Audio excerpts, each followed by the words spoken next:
Assalamu alaikum students. Myself Asma Abid and I'm your English instructor. I hope you all are fine. Today we are going to discuss about chapter 4 nursing objectives. Let's see what is nursing objectives. What are nursing objectives? Nursing objectives are specific, clear and measurable statements. Nursing objectives होती हैं हमारे पास clear और measurable statements होती हैं that describe what a nurse or nursing student is expected to achieve in learning. जो ये बताता है कि नर्सिंग स्टूडेंट्स और बीइंग अ नर्स और बीइंग अ स्टूडेंट आपको क्या एक्सपेक्ट कर रहे हो, क्या लर्न करना चाह रहे हो, ठीक है। पेशेंट केयर से रिलेटेड और प्रोफेशनल प्रैक्टिस से related they act as a road map for patient care and career development, guiding nurses in providing safe, ethical and evidence based care. ये एक्ट कर रहा होता है एक रोड मैप की तरह between patient and a nurse, ठीक है। जो डेवलपमेंट में हेल्प आउट होता है, guiding in nursing, providing safe, ethical and evidence based care, इसमें हेल्पफुल होता है। Guidelines for writing nursing objectives. अब हमारे पास गाइडलाइंस क्या है नर्सिंग ऑब्जेक्टिव्स की। When writing nursing objectives, it is important to make them clear, measurable and realistic. जब आप लोग नर्सिंग ऑब्जेक्टिव्स राइट कर रहे हैं तो make sure it should be clear, realistic and measurable. The following guidelines should be followed. अब कुछ guidelines जो हैं वन बाय वन डिस्कस कर लेते हैं कि अब जब नर्सिंग ऑब्जेक्टिव्स आप लोग राइट करोगे तो आपने कौन सी गाइडलाइन फॉलो करनी होती हैं। Use patient centred language. Focus on what the patient will do rather than what the nurse will do. अपने इस बात पे फोकस करना है कि पेशेंट क्या कर सकता है instead what the nurse will do. आपने पेशेंट सेंटर्ड लैंग्वेज यूज़ करनी है, ऐसी लैंग्वेज यूज़ करनी है जिसको पेशेंट ईजिली अंडरस्टैंड कर सकते हैं। मतलब पेशेंट कॉमनली मेडिकल टर्मिनोलॉजीज है वो अंडरस्टैंड नहीं कर सकते, तो आपने उनके सामने जब ऐसी वर्ड्स या टर्मिनोलॉजीज यूज़ करेंगे तो वो उनकी समझ से बाहर हैं।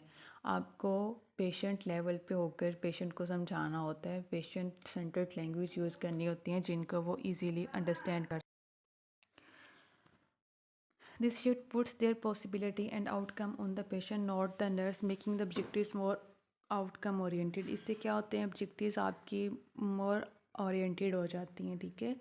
For example the nurse will educate the patient on insulin injection techniques. अब इसकी बजाय आप ये टर्म्स यूज़ नहीं करोगे, नर्सिंग सेंटर्ड लैंग्वेज है। पेशेंट सेंटर्ड लैंग्वेज में क्या आता है ये, the patient will demonstrate correct insulin injection technique before discharge. अब ये जो लाइन है ये शो कर रही है ये पेशेंट सेंटर्ड लैंग्वेज है कि पेशेंट को डिमॉन्स्ट्रेट किया गया है करेक्ट इंसुलिन इंजेक्शन टेक्निक के बारे में बिफोर डिस्चार्ज से पहले। सेकंड पे हमारे पास गाइडलाइन में आ जाता है स्टार्ट विद इमीडिएट प्रायोरिटीज़। आपने सबसे पहला जो आपका स्टार्ट होना चाहिए वो इमीडिएट प्रायोरिटीज़ से होना चाहिए।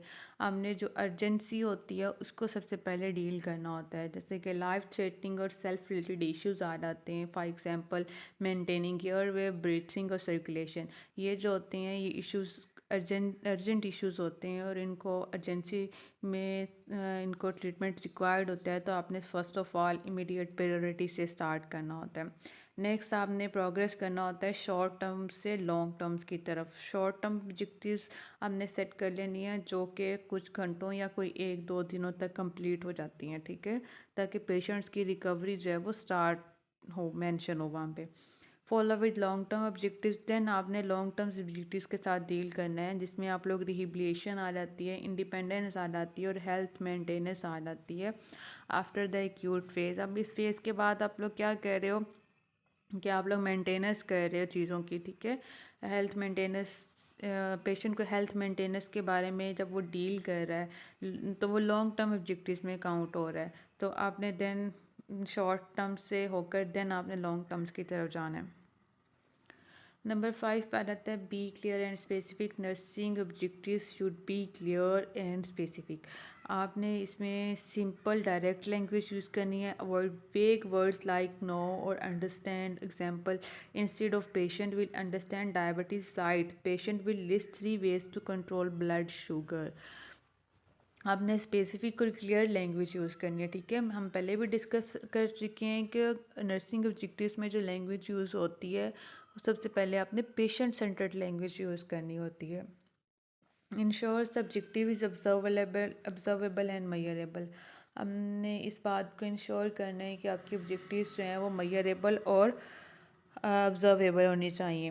ठीक है। An objective must be allow nurses to observe behaviour और outcomes and measure progress this support documentation evaluation and future planning. अब ये बात भी की जाती है कि ऑब्जेक्टिव्स को मेजरेबल और ऑब्जर्वेबल होना मस्ट क्यों है, क्योंकि वो आपकी डॉक्यूमेंटेशन एवेल्यूएशन और फ्यूचर प्लानिंग में हेल्प आउट कर रही है। For example the patient will feel better soon. Patient जो है वो बहुत जल्द जो है बेटर फील करने लग जाएगा। अब this is not measurable statement और दिस इज़ नॉट स्पेसिफिक। इसमें अब हमारे पास ना तो कोई स्पेसिफिक बात की गई, स्पेसिफिक कोई भी टर्म यूज़ नहीं की गई, ना ही कोई ऐसी मेजरेबल चीज़ यूज़ की गई जिसके थ्रू हम इसको मेजर कर सकें। जस्ट ये हम इसको ये कह सकते हैं कि नर्सिंग ऑब्जेक्टिव नहीं है, ये नर्सिंग गोल है।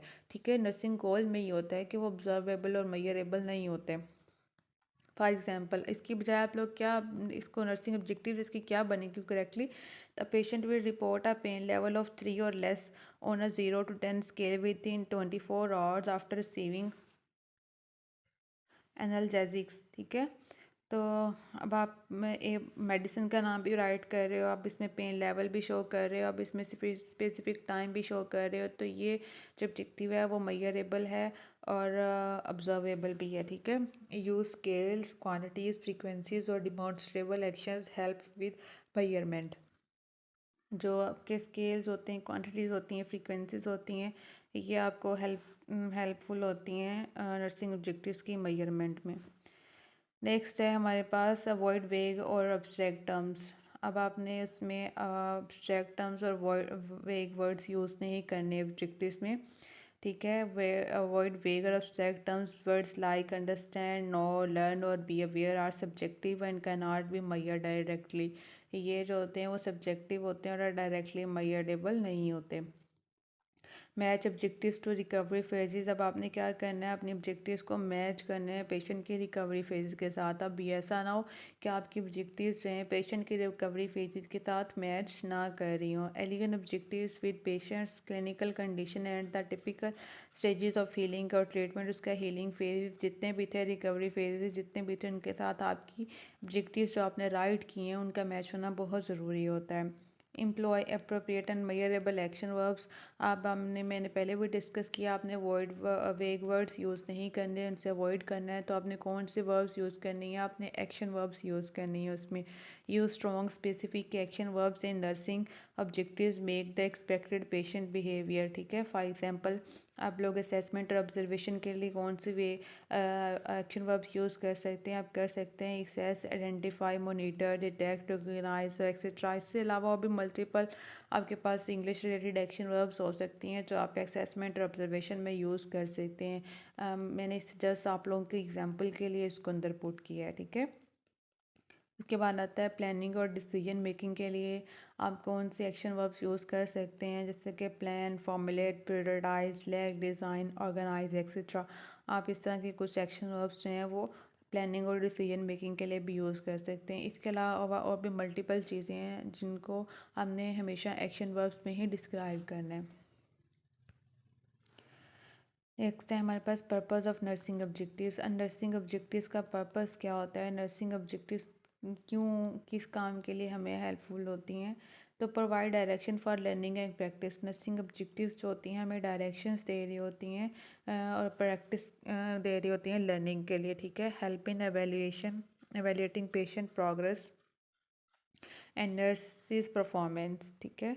Guide nurses in setting professional goals. ये नर्सिस को गाइड कर रही होती है इनके प्रोफेशनल गोल्स में। Ensure safe, ethical and patient centred care, support documentation, communication and team work. Nursing objectives जो होती हैं वो documentation, nursing plan, communication, team work और फ्यूचर केयर प्लान सब के जो है वो डॉक्यूमेंटेशन में आप लोगों की हेल्पफुल करती हैं, आपको हेल्प आउट करती हैं।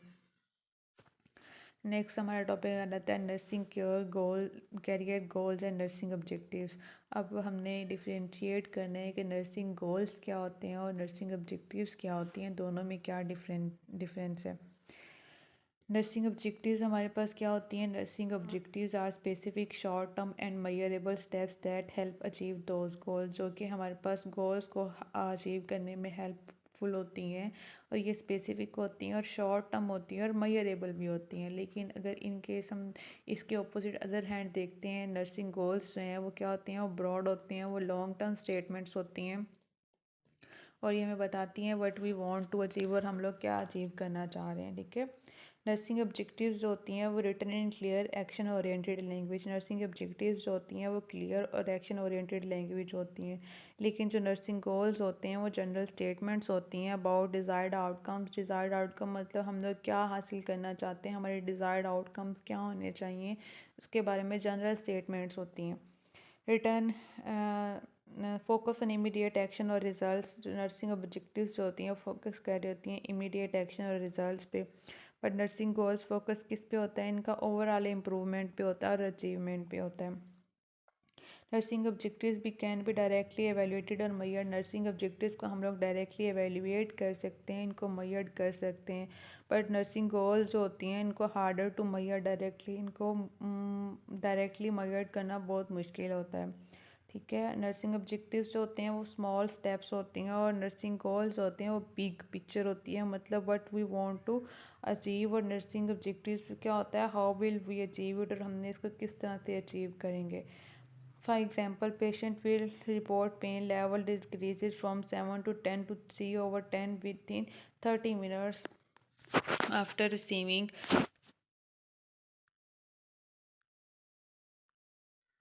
after receiving prescribed analgesic। ठीक है, और इसका नर्सिंग गोल्स में आ जाता है reduce patient pain and improve comfort. इससे क्या होता है? इसकी एग्जांपल में नर्सिंग गोल में अब ना तो इसका कोई मेजरेबल स्टेटमेंट दी गई है, ना ही कोई स्पेसिफिक है, लेकिन नर्सिंग ऑब्जेक्टिव्स क्या हैं? वो मेजरेबल भी हैं, वो स्पेसिफिक भी हैं। अब हमारे पास नेक्स्ट आ जाती हैं nursing smart objective. Smart objectives क्या होती हैं? स्मार्ट का मतलब होता है S stands for specific, M for measure, A stands for attainable, R stand for relevant और T stands for time table. Let's discuss about what is smart objective. Smart as specific means the objectives clearly state who is involved, what is expected and sometimes where and how. Nursing objectives हैं वो बताती हैं कि वो उसमें कौन कौन involve है, क्या क्या एक्सपेक्टेशंस हैं और कहाँ और कैसे। ठीक है, M stands for measurable, there must be concrete criteria to track progress और evaluate success. This often include numbers, frequencies और ऑब्जर्वेबल बिहेवियर। इसमें हमारे पास नंबर, फ्रीक्वेंसी और ऑब्जर्वेबल बिहेवियर आ जाता है, हमारे पास प्रोग्रेस और एवेल्यूएशन होती है सक्सेस की। ठीक है, A stands for achieve. The objective should be realistic, taking into account the patient current condition, abilities, and available resources. R stands for relevant. The objective should be directly related to the patient diagnosis, needs, and overall care plan. Objectives जो हैं वो आपके patient के care plan diagnosis के according होने चाहिए। हम लोग इसको गाइडलाइन में पहले डिस्कस कर चुके हैं कि आपका नर्सिंग ऑब्जेक्टिव्स जो है वो आपके पेशेंट के रिकवरी फेजेस के साथ मैच करना चाहिए। T stands for timetable. A clear deadline or time frame must be specified to create urgency and enable timely evaluation। अब प्रॉपर टाइमली मेंशन होना चाहिए कि नर्सिंग ऑब्जेक्टिव्स में कि टाइम ड्यूरेशन कितना था, कितने ड्यूरेशन में ये हीलिंग प्रोसेस जो है वो हुआ है। ठीक है, फॉर एग्जांपल मैंने आपको एग्जांपल दी हुई है स्मार्ट ऑब्जेक्टिव्स की। अब the patient will report a decrease in pen level, जो मैं शुरू से एग्जांपल यूज़ करती आ रही हूँ वही है, from 8/10 to 3/10 within 30 minutes after receiving prescribed analgesics. ठीक है, स्पेसिफिक इसमें क्या है? Focus on pain reduction. अब इसमें स्पेसिफिक क्या चीज़ है? इसमें पेन रिडक्शन पे फोकस किया गया है। मेजरेबल इसमें क्या है कि पेन की रेशो मेजर की गई है कि 8/10 से 3/10 हुई है रेशो इसकी। ठीक है, रिडक्शन हुई है। और अचीवेबल इसमें क्या चीज़ थी? Can realistic happen after medication. Medication जो थी उसके बाद की पेन की रिडक्शन लेवल जो है वो अचीव किया गया है। रेलिवेंट क्या था? Directly address the patients health problem. इसमें पेशेंट के हेल्थ प्रॉब्लम को डायरेक्टली एड्रेस किया गया है, बताया गया। और टाइम बाउंड कितना था? विद इन 30 मिनट्स थी। ये एक प्रॉपर स्मार्ट ऑब्जेक्टिव है, नर्सिंग ऑब्जेक्टिव है। ठीक है, अब वाई चूजिंग स्मार्ट मैटर्स, अब हम स्मार्ट ऑब्जेक्टिव्स को क्यों किस तरह से मैटर करती हैं।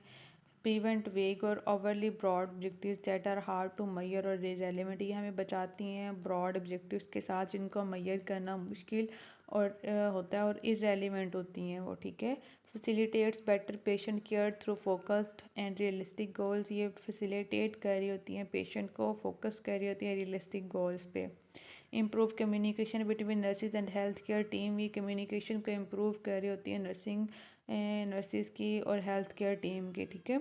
Sport legal documentation and quality improvement by showing clear planning and evaluation, ये लीगल डॉक्यूमेंटेशन और क्वालिटी इंप्रूवमेंट को बेटर करती हैं ताकि उनकी एवेल्यूएशन जो है वो अच्छे से हो सके। तो स्टूडेंट्स ये था हमारा चैप्टर 4 नर्सिंग ऑब्जेक्टिव। अगर आपको इससे रिलेटेड कोई भी क्वेश्चन हो तो आप लोग पूछ सकते हैं। आई होप कि आप लोगों को समझ आ गई होगी। It is very easy. आप लोगों ने इसमें जो चीज़ें मेनली फोकस करनी है, आपको पता होना चाहिए कि नर्सिंग ऑब्जेक्टिव्स क्या हैं। फिर आप नर्सिंग ऑब्जेक्टिव्स और नर्सिंग गोल्स के दरमियान आपको पता होना चाहिए दोनों में डिफरेंस किस तरह से करना है, और गाइडलाइंस आपको पता होना चाहिए। इन फ्यूचर इन केस आपको नर्सिंग ऑब्जेक्टिव्स राइट करने के लिए दी जाती हैं तो आपने इन्हीं गाइडलाइंस को फॉलो करते हुए नर्सिंग ऑब्जेक्टिव्स राइट करनी है, ठीक है। और स्मार्ट नर्सिंग ऑब्जेक्टिव्स क्या हैं, S stands for, M stands for, ठीक है। और प्रॉपर इनकी डेफिनेशन के साथ आपने ये चीज़ें सारी कवर करनी है। और आपने सबसे ज़्यादा आपका फोकस आपकी स्पेलिंग्स पे होना चाहिए। आपके सबसे ज़्यादा मार्क्स रिडक्शन इंग्लिश में आपके स्पेलिंग्स की वजह से होती है, तो आपने इसको बहुत अच्छे से लर्न करना है, ठीक है। अगर कोई क्वेश्चन हुआ तो आप लोग मुझसे पूछ सकते हैं। ओके स्टूडेंट्स, अल्लाह हाफिज़।